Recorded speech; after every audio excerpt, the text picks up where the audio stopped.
Being a winner in life means growing as a person and building healthy relationships. To do this, cultivate a fulfilling lifestyle filled with love and positivity. Practice confident thoughts, even if you don't feel confident initially. Think positively and tell yourself that you can overcome obstacles.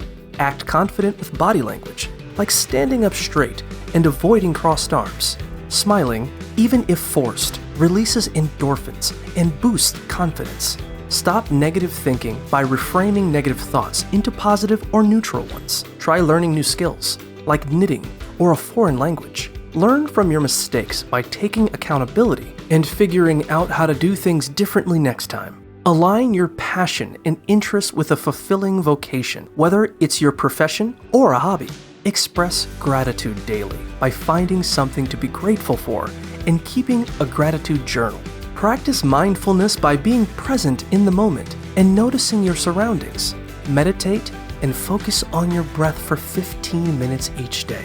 Mindfulness can help with depression, anxiety, stress, memory, focus, and overall well-being.